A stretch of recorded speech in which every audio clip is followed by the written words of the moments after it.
ਹੁਣ ਗੱਲ ਕਰਦੇ ਹਾਂ ਪਿੰਡ ਦੇ ਉਹਨਾਂ ਲੋਕਾਂ ਦੀ ਜਿਹੜੇ ਕਿਸੇ ਨਾ ਕਿਸੇ ਤਰ੍ਹਾਂ ਪਰਿਆ ਪੰਚਾਇਤ ਸਿਆਸਤ ਜਾਂ ਅਵਾਮੀ ਫਲਾਹੋ ਬਹਿਬੂਦ ਦੇ ਕੰਮਾਂ ਵਿੱਚ ਅੱਗੇ ਹੁੰਦੇ ਨੇ। ਪਿੰਡ ਦੀਆਂ ਮੁਅੱਜ਼ਜ਼ ਤੇ ਮਾਰੂਫ ਸ਼ਖਸੀਅਤ ਉਹ ਹੁੰਦੀਆਂ ਨੇ ਜਿਨ੍ਹਾਂ ਆਪਣੀ ਮਿਹਨਤ, ਦਿਆਨਤ ਤੇ ਖਿਦਮਤ ਨਾਲ ਆਪਣੇ ਪਿੰਡ ਦਾ ਨਾਂ ਰੋਸ਼ਨ ਕੀਤਾ। ਇਹ ਲੋਕ ਇਲਮ, ਇਖਲਾਕ ਤੇ ਭਲਾਈ ਦੇ ਕੰਮਾਂ ਨਾਲ ਨਾ ਸਿਰਫ ਪਿੰਡ ਬਲਕਿ ਅਗਲੀਆਂ ਨਸਲਾਂ ਲਈ ਵੀ ਚਾਨਣ ਦੀ ਤਰ੍ਹਾਂ ਹੁੰਦੇ ਨੇ। ਚੌਧਰੀ ਵਾਰਿਸ ਅਲੀ ਜੋਸਣ ਸਾਬਕਾ ਕੌਂਸਲਰ, ਚੇਅਰਮੈਨ ਪੀਡਾ ਵੀ ਰਹੇ ਨੇ। ਗੁਲਾਮ ਫਰੀਦ ਆਕਾਸ਼ ਜੋਸਣ, ਬਾਬਰ ਜ਼ੁਬੈਰ ਅਰਾਈ, ਚੌਧਰੀ ਮਨਸੂਰ ਭੰਗੂ, ਸਦਰ ਅੰਜਮਨੇ ਤਾਜਰਾਨ, ਜਿਨ੍ਹਾਂ ਦਾ ਨਾਮ ਗੋਜਰਾ ਦੀ ਸਿਆਸਤ ਔਰ ਕਾਰੋਬਾਰੀ ਹਲਕੇ ਵਿੱਚ ਆਪਣੀ ਵੱਖਰੀ ਪਹਿਚਾਣ ਰੱਖਦਾ ਹੈ।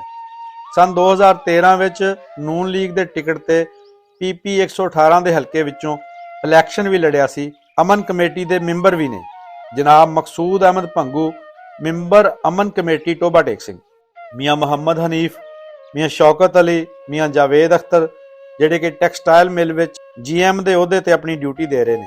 ਰਿਆਜ਼ ਅਹਿਮਦ ਚੌਧਰੀ ਸਾਬਕਾ ਕਮਿਸ਼ਨਰ ਪੰਜਾਬ ਮਹਿਕਮਾ ਮਾਦਨੀਆਤ, ਚੌਧਰੀ ਰੱਬ ਨਵਾਜ਼ ਲੀਡਰ ਜੋਸਣ, ਚੌਧਰੀ ਸੈਫੁੱਲਾ ਜੋਸਣ ਨੰਬਰਦਾਰ, ਚੌਧਰੀ ਸਜਾਦ ਅਹਿਮਦ ਜੋਸਣ, ਚੌਧਰੀ ਜਵੇਦ ਅਹਿਮਦ ਕਾਲੋਂ, ਚੌਧਰੀ ਇਕਰਾਮ ਕਾਲੋਂ, ਚੌਧਰੀ ਗੁਲਾਮ ਮੁਸਤਫਾ ਮਹਾਰ, ਅਬਦੁਲ ਮਜੀਦ ਵੈਂਸ, ਜ਼ਿਆਉल्ला ਵਪਾਰੀ, ਅਬਾਸ ਅਲੀ ਵਪਾਰੀ, ਮੀਆਂ ਸੈਫੁਰ ਰਹਿਮਾਨ, ਮਨਵਰ ਹੁਸੈਨ ਜੋਸਣ, ਲਾਲਾ ਸ਼ਰੀਫ ਮਰਹੂਮ, ਇਹਨਾਂ ਦਾ ਤਾਲੁਕ ਵੀ ਚੱਕ ਨੰਬਰ 302 ਜੀਂਬੇ ਨੂਰਪੁਰ ਜੱਟਾਂ ਵਾਲੇ ਨਾਲ ਹੀ ਹੈ।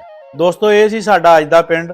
ਉਮੀਦ ਕਰਦੇ ਹਾਂ ਕਿ ਤੁਹਾਨੂੰ ਸਾਡੀ ਇਹ ਵੀਡੀਓ ਪਸੰਦ ਆਈ ਹੋਵੇਗੀ। ਜੇਕਰ ਤੁਸੀਂ ਵੀ ਸਮਝਦੇ ਹੋ ਕਿ ਤੁਹਾਡਾ ਪਿੰਡ ਵੀ ਦੁਨੀਆ ਦੀਆਂ ਨਜ਼ਰਾਂ ਵਿੱਚ ਆਏ ਤਾਂ ਵੀਡੀਓ ਨੂੰ ਲਾਈਕ, ਸ਼ੇਅਰ, ਕਮੈਂਟ ਤੇ ਚੈਨਲ ਨੂੰ ਸਬਸਕ੍ਰਾਈਬ ਜ਼ਰੂਰ ਕਰ ਦਿਓ ਤੇ ਸਾਡੇ ਦਿੱਤੇ ਗਏ ਨੰਬਰ ਤੇ ਰਾਬਤਾ ਕਰਕੇ ਜਾਂ ਕਮੈਂਟ ਰਾਹੀਂ ਆਪਣੇ ਪਿੰਡ ਬਾਰੇ ਦੱਸ ਸਕਦੇ ਹੋ।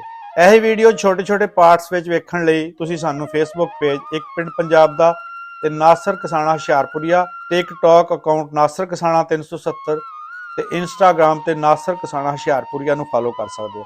ਬਹੁਤ ਸ਼ੁਕਰੀਆ, ਰੱਬ ਰਾਖਾ।